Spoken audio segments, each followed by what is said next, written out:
Hello, I'm Dave Feinlieb, and this is Beyond the Shelf. This show is an open exploration of the people and process behind e-commerce. Through conversations with innovators in the space, we learn the stories of these leaders and their strategies for e-commerce success. You can join our mailing list and learn more about how we help leading brands like PepsiCo build e-commerce content at scale at itsrapid.ai. My guest on today's show is Jenny Baker. Jenny is Director of E-commerce Digital Content at Market Performance Group. Jenny is a longtime e-commerce entrepreneur, having run her own e-commerce company for many years. We discuss Jenny's background as an entrepreneur, her focus on digital marketing, and what she looks for in great digital content. Please enjoy my conversation with Jenny Baker. Jenny, so great to see you today. Thank you. Well, I'm really excited to talk with you. We've done a lot of great work together, and take us back. How did you get your start in this space?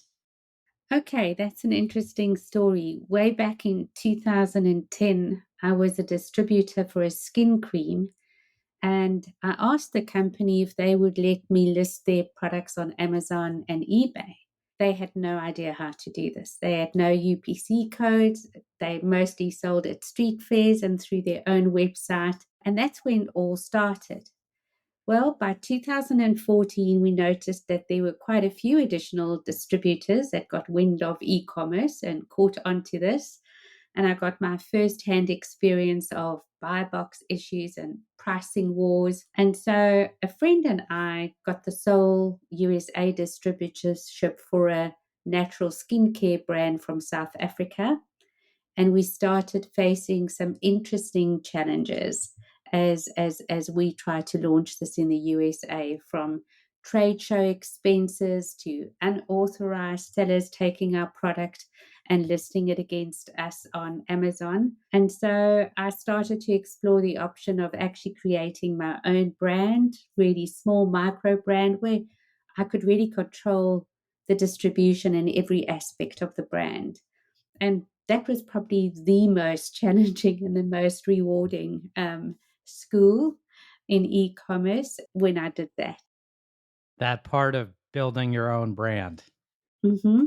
Definitely. When you think about the challenges and the rewards of doing that, tell us a little more about that. What are some of those challenges, and what are some of the rewards when you look back on those days? I think some of the rewards are when you start making that first sale and then it starts happening to be 3 sales a day and then 10 sales a Is day. that not the best moment, that very first sale? It's so hard, and then you get it, and I find it to be, I don't know about you, but extremely validating in a way. Very, very validating. Yeah, and just learning the entire aspect of it, from quality control and manufacturing to inventory management, price management. It really gives you such a deep respect for many of the brands that we are managing at the moment. There are so many aspects to it. But, I must admit, back in the day there, I feel you could put anything on Amazon and sell, and it's become way more competitive now compared to what it was like there. But probably the one takeaway that I always say from having had my own brand is to be retail ready. Are you 100% retail ready for that digital shelf, and just showing up with every T and every I crossed and dotted, so that when that launch happens, that it is 100% dialed in. I love it. I love this concept of retail ready. And now you've had this firsthand experience as an entrepreneur. You're today heading up content at Market Performance Group. Tell us a little about your role. What does it look like on a day-to-day basis? It's very varied because as an agency. We just work with such a broad range of clients, from small micro brands or owner operated brands all the way through to large national and international brands. So it's very varied, which is just wonderful because the digital shelf is so different to these different brands. I honestly have the privilege to have a great team. There are sort of three verticals, if I can put it that way, within and under my auspices, and the one is the copy and keyword creation. So it's very algorithmic orientated, or Google search term orientated. So that's a copy creation. The other vertical is the creative side, where we've worked extensively with you, David, on that, and telling the visual story. And then on the other side, which is very interesting, is the syndication side of things.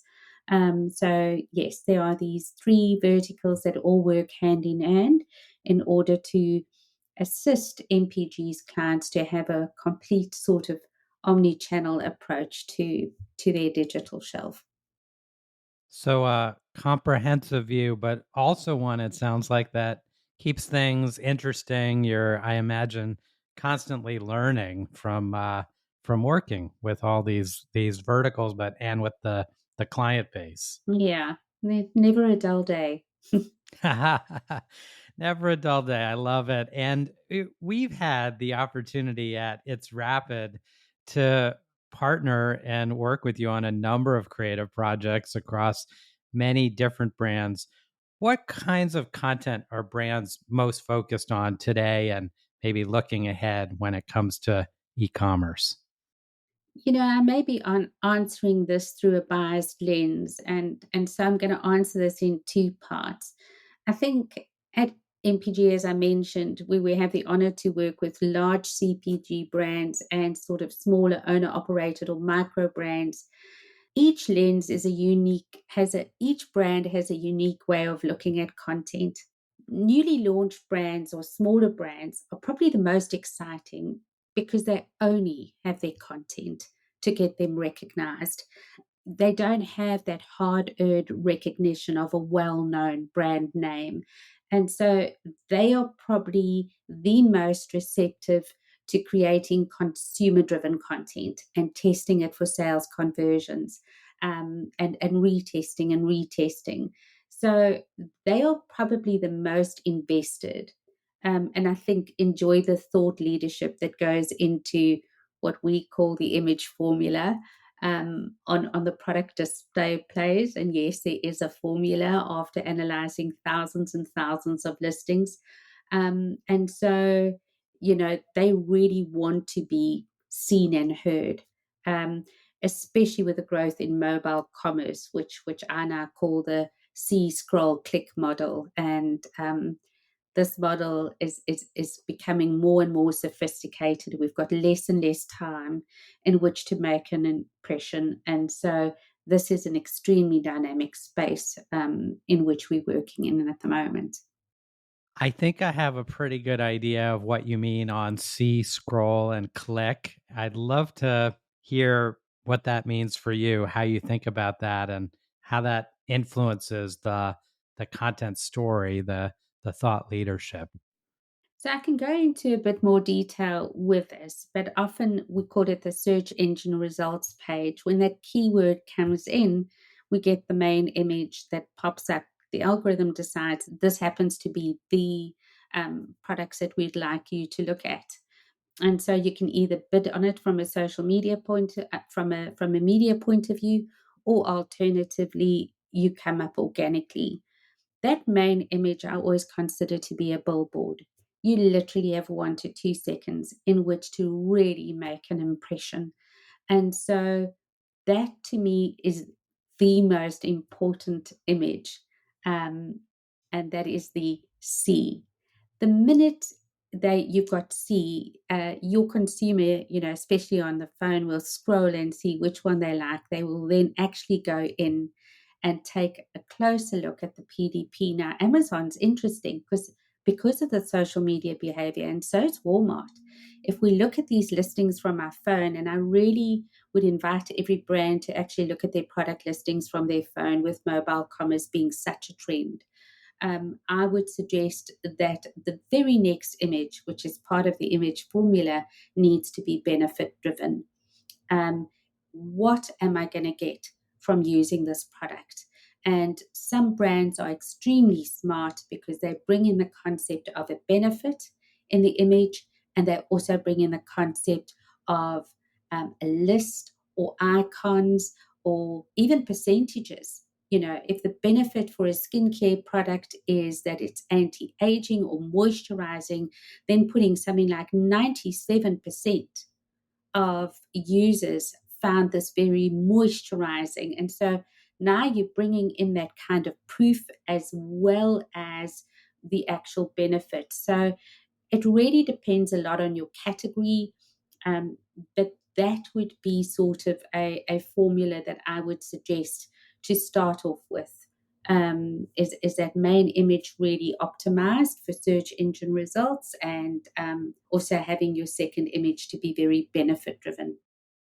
When it comes time for a brand to create great content, they've got their branding, their internal branding and guidelines and messaging.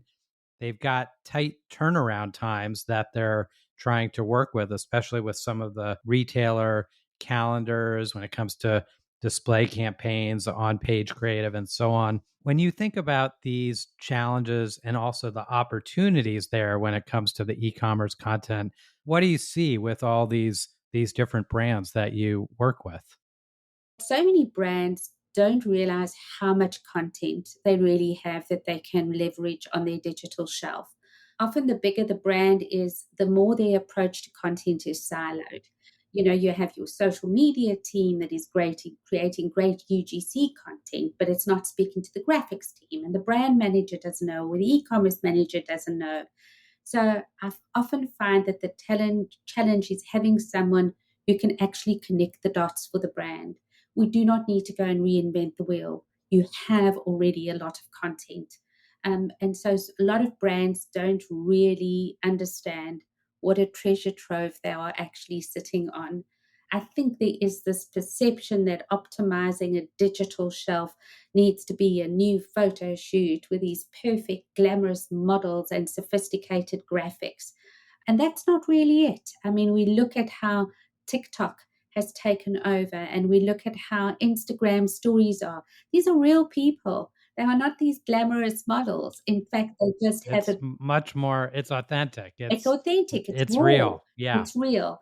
Yeah. Um, and so I think that's probably something where, if one could get to the point where the UGC team that's creating that, when something has gone viral and you've got 10,000 likes or 1,000 likes, let's take that image, let's put it onto your digital shelf, let's play with it. The other challenge that I've also noticed really is that often brands have this set it and forget it. They're looking at content from a compliance lens point rather really than from a kind of holistic story. It's like, I've got 6 images on Amazon. Phew, I've got a video on Amazon. Phew, I've got the A plus now going on Walmart. Phew, I've checked the box, and this to me is now the journey actually starts. You've checked the box, but now is the time that you bring in what is your click through rate? What is the story you're telling? If we rearrange these images in a different order to tell a different story, what are our conversions at this time? What image was socially reviewed that we want to maybe add? Um, it's such a dynamic space, and I truly believe, I'm quite passionate about this, that a brand who considers content as a vital component to their success strategy is actually going to win the e-commerce race in the future. I love it. There's so much to unpack there. We've got the story for the brand with the multiple image slots and the image carousel. We've got the ability to sort of test out different orders of content, different images, and see what the impact is. And you also mentioned UGC. I would love to hear more about how does that play into some of the content that brands can work with or showcase on the PDP or in their display media. So I think the most important thing is that when you do work with an agency that is doing UGC content or influencer campaigns, is to actually make sure that you have the rights to use that content. And often this could be the photo shoot you always wanted. It's such a win-win for both brands where you're doing this influencer marketing and you start getting your content and it looks raw, it looks real, it's what consumers are seeing on their phone most of the time. Interspersing it or bringing it in to your PDP really makes the consumer relate better to your brand. It looks more real and authentic, and you can sort of build a brand following that way. So to me, I think we're going to see more and more of this trend going along where we're going to see more UGC content on our digital shelves. So, a lot of opportunity. We've got some formulas, we've got some elements, we've got this ability to tell the whole story, not just one image. I'd love to switch gears if you're open to it and talk about bigger picture and taking a step back at sort of the strategy here for many of these brands you work with. As you mentioned, so many different brands, from smaller brands to these big global CPGs. I imagine they do have a content strategy, of course, but how are they thinking about their e-commerce strategy in particular, and their e-com content strategy? Are they doing a lot of refreshes, or where are they kind of in their journey with all these different formats and creatives that they can build today? So, Dave, to be honest with you, every brand is at a different stage with their content strategy. Um, and I think our aim at MPG is to assess at what stage is the brand and how can we elevate their digital shelf. So what we do is we really provide thought leadership. We create design briefs for their creative team. We do content audits of their digital shelf. And depending on their resources and budget, we can also do the execution. And this is where we've used It's Rapid in the past. I mean, just yesterday, we finished an excellent photo shoot for a really big national brand that had no product in use images. It's that normal one where you just see the graphics, there's no real person, or at the end of the day, they've gone and bought some stock image of somebody smiling, and you just go, this doesn't really go with your brand. And so having that opportunity to shoot product in use images with proper expressions, real people was really a fun project.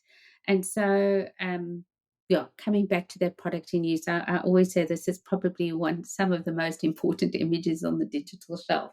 But I'm finding myself saying the main image is the most important, and the second one's the most important. Here I'm going again, and this is the most important. So I really have to just Exactly. And tell us the product. And so we've got the just to parse it out. We've got our first image there.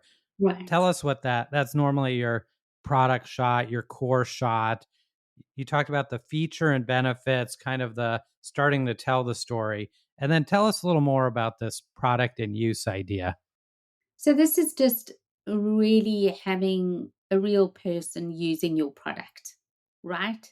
Are they putting on the lipstick? Are they putting on the skin cream? Are they using your phone? Product in use in the correct context. I say, is it a nutritional shake? For instance, this person has got your nutritional shake in hand. You can see they're actually scooping. So those kind of things just make it more real rather than abstracted by just using what I call stock photography. You've worked with the brand, they've got content to work with. Now they have their next challenge, which is I've got to get this content live on Amazon, of course, which is a huge focus, but I also have social, I have other retailers, I have retail media, all these different assets. How are they thinking about that, and how do you help them navigate all those different paths and formats and so on? Yeah, so that's the challenge that a lot of brands have, right? Especially when they're on many different kind of multiple retailer.coms. Sometimes you will find that they will have more of a compliance approach rather than a holistic approach. And you'll find that their teams are again very siloed. You've got the Walmart e commerce person, or you've got the general e commerce person, you've got the Amazon e commerce person, and they're not taking these assets and sort of letting them kind of filter through the different kind of retailer.coms. And so this is where we also come in and say, well, your assets on Amazon can actually be repurposed on Walmart. But hang on, Walmart allows this type of image, for instance, what I call a review image. Amazon doesn't, used to, but doesn't anymore. Maybe our story needs to be a review image. Or we'll have something like, I hope, which is just so user generated. Do you want to do an influencer campaign on iHope so that you can get all of that influencer images up there? But there might be one or two that you want to actually use again on your Amazon digital shelf. So I think we're quite good at actually bringing that all together for our brands, and showing a more kind of a holistic approach, because it's not this one size fits all. You know, your Walmart shopper is very different to your DTC shopper, and so harnessing the power of your images for the similar but yet different shoppers across your different retailers is where we like to think, we bring thought leadership to. I think this is a great insight, and it's a nuance that you're getting at, which is that there's the shopper that we're building the content for on that platform or channel. And then there's on the platform itself, what are our options? What's allowed? What are the formats? What are the retailer requirements in some cases that are different from platform to platform? So I think that's a great nuance that I think often doesn't get called out enough, is both the technical, if you will, what can we do? And then also, as you highlighted, the shopper, who are we marketing to? Who are we trying to inform and help educate? And the technical can get really, really technical. When I'm dealing with my syndication compliance team, I say, I don't want my second image to be the back of the packaging and my third image to be the side of the packaging. Yes, but when you upload it, this is the way they want it. And I say, can we lie about it? Can we say that this is the back of the packaging, but it's not, so that we can have that as the second image? And they go, no, you did it. So there's a lot of fun that goes in within our team as well with regards to that technical compliance side of things. Yeah. And if we go one more level on some of the specific tactics, what are some of the key aspects? You have such great insight. And a while back there, we did a Fresh Content Fridays episode with you where we looked at specific content on a page. You've seen many, many of these working across these different campaigns and brands. What makes for a great product description, a great image, or a compelling video? Okay, so then on the product description or copy side of things, I still feel that keyword rich content still matters. It's such a fundamental, intrinsically linked to retail media and organic rankings that one needs to do a very thorough keyword and competitor analysis to form the fundamentals of your copy. I call Amazon Speak, and so Amazon Speak is very different to the romance or the brand voice. And the challenge is always to create copy that has both Amazon Speak into it, but appears natural enough and not keyword stuffed. So that's a more deeper dive, and I do feel there's a skill to it, and maybe we can later talk about AI and how AI is helping with that. On images, I always say this to the team, and I think they're probably so bored with it by now. But ask three questions. The one, is that image visually impressive? If nothing was on that image and you just saw that image, would you say it's impressive? And say impressive in somebody's books is very different to impressive in another one's book. Can you see it? Is it clear? Is it not blurred? Does it not have a weird color or lighting? Is it just impressive? Like somebody professionally has taken that image, right? Is it impressive? And we've all seen those ones where it's a little blurry or it's pixelated or whatever it is, and you just get that feeling. You might even not know what it is, but it throws you off when you look at it, and it takes away from the experience. Exactly. And then the second one is, do I understand the purpose of this image? Have a single purpose. If it's a dog bed, don't show us the benefits that it's soft and you can wash it, and then you have the features, the size attached to it, and that you get different sizes depending on what, and that it can fit into a corner and is waterproof.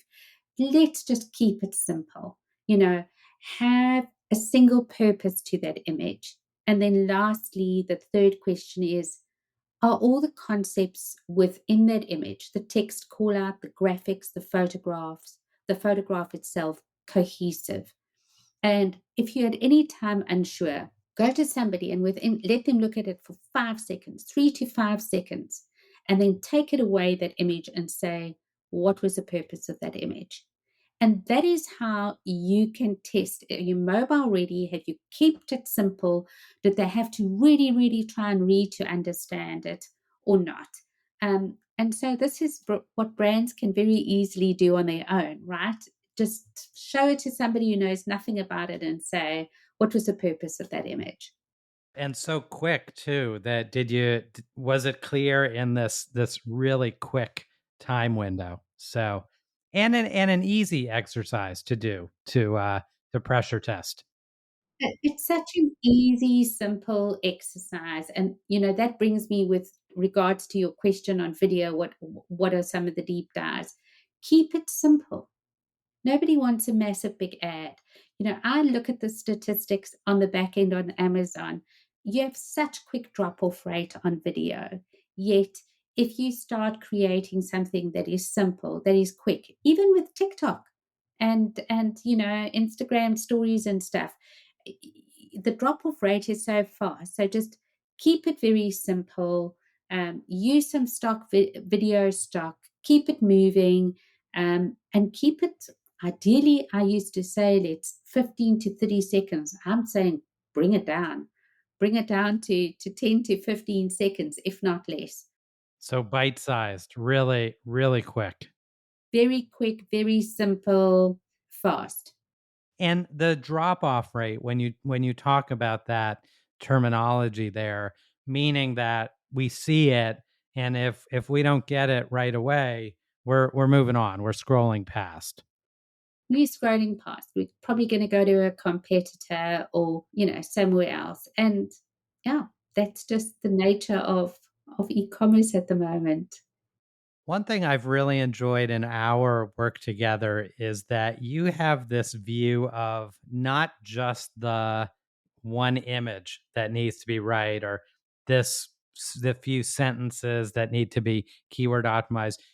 You've really been clear that it's about the brand story, and it's this whole story that the brand needs to tell through their digital content. Would you take a moment and just expand on how do I as a brand think about that? What does that mean for me, especially when it comes to e-commerce and this content that I'm creating?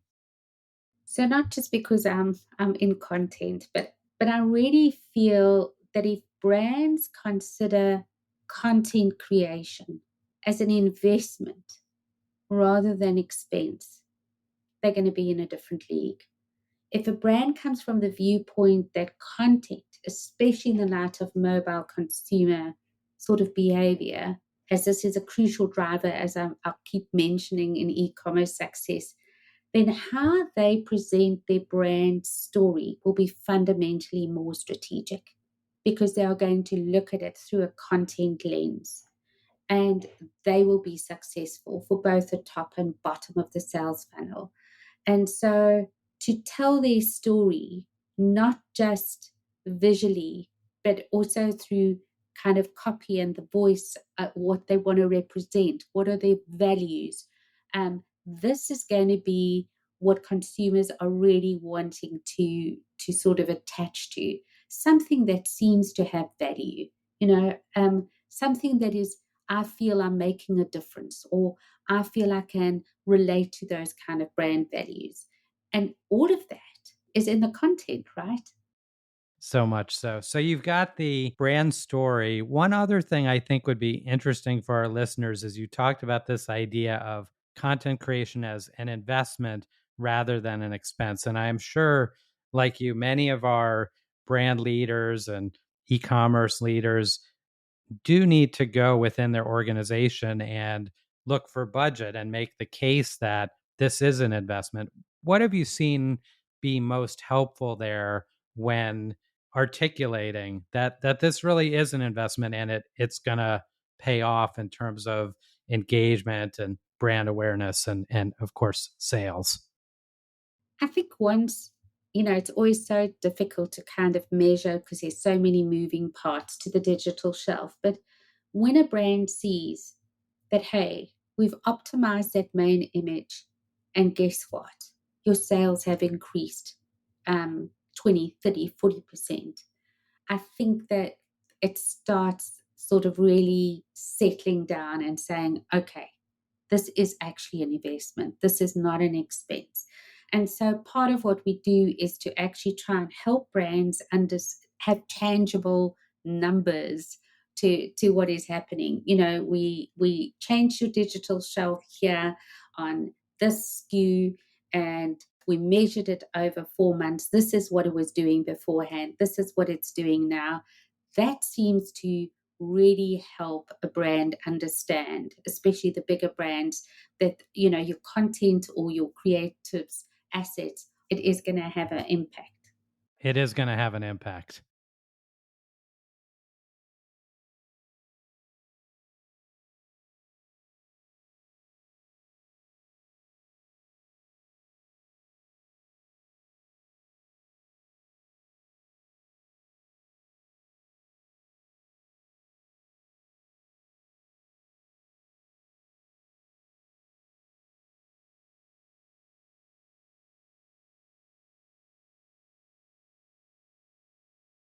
What is an expected turnaround time, and what should brands be shooting for when they're doing these builds? I think a brand should go to a specialist, like a digital shelf specialist. You're just going to go to a general agency that really doesn't understand the digital shelf. It's going to take so much longer because when they come to us, from an agency viewpoint, we have seen so many digital shelves. We know who the big players are in the different categories, and we know what is converting and not converting. So for me, when a client has had a brand audit, we would come in, do the competitor research for them, present them, here's the visual story that we feel you need to tell. And then if they say, that's it, can you tell us that story? And depending on the assets, we can deliver it within 2 weeks and start testing. Is the conversion rate, is a click-through rate increasing? But I think I need to bring in this over here and just say that, all best in class images are all about telling that visual story. We've already touched on this, that as that shopper sort of scrolls through your images, are you telling the right story? And are you telling the right story that your competitors are maybe kind of missing or not telling? The story must not be redundant. One thing that is a bit of a pet thing that I kind of always go into, and I think, oh, you did not do that, is when you've got that main image and the very next image is, this is our old packaging and this is our new packaging. And I feel like saying, seriously, you know, could you just put that lower down the carousel? This is not converting. We're glad you did a packaging upgrade, and we understand that you don't want the consumer to think that they've got the wrong. But 99% of folk is not going to actually look at the packaging when they receive it and see that there was a packaging upgrade. And so that to me is really yeah. Well, Jenny, we're looking ahead to the next few years here. So much going on. Of course, we're hearing a lot about AI. I'd love to spend a couple minutes talking about what's coming and what are the big changes you're seeing down the line. What are you excited about going forward? Yeah, so I'm really excited about AI. I think everybody thought, oh, well, within the next 6 months, they're going to take over, rewrite your listings, make every graphics designer redundant. It's just going to take over the world, but it's not. It's really um, so specific to every single field, like just from a copy creation lens, being able to enter keywords and the description of the product into something like chat gpt. It's such an efficient way of content generation, and it gets your creative juices flowing. It's also a lot to do with kind of prompt engineering, right? Learning to do the correct prompt. But just the other day, we learned that you can do such a quick review analysis of all your competitors, and you can harvest those sound bites that your consumer is saying about that product. So let's go dog bed. For instance, what are the positive? What are the negative reviews? You keep prompting ChatGPT and you get those sound bites. Then you take those sound bites and you ask them to write a listing. And then you take the keywords and ask to write the listing. And then you get your most Google search keyword to write the description. And so this is extremely exciting. It's I wouldn't say it's a bit time consuming, but I think once you've got that templated approach, you can really get them to do way more strategic. ChatGPT or AI can do way more strategic work that would have taken hours to complete. So really it's sharpening your tools. That's what it's doing. It's not taking away your skills, it's just sharpening your skills.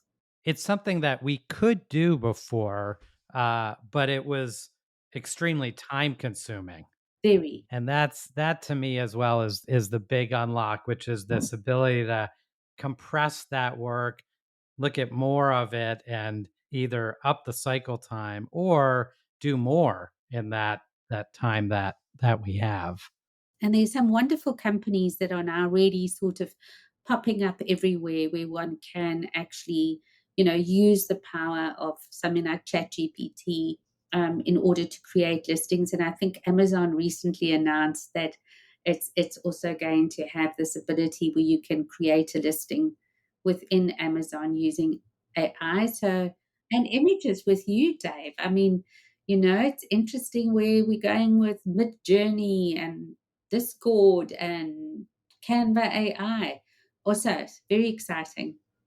We, of course, love working with you because we see all the strategy, we see the performance improvements and conversion rates improving for these clients, and we're delighted to be able to partner with you on that to build and provide platform capabilities and things like that. So, really great collaboration. Well, Jenny, before I let you run here, I do have a couple of fun questions that I like to ask when I have guests like yourself on the show. When you do get a few spare minutes outside of work and family, of course, what are your hobbies? I'm a novice pickleball player, but that's really great when you've had a hard day to really whack that ball. So I do enjoy that, and then on a more kind of mindful way, just yoga and meditation. But if I want to geek out, AI. AI. What better way is there to geek out these days than exploring AI? So I'm 100% there with you on that. And if people want to get in touch with you, what's the best way for them to find you online?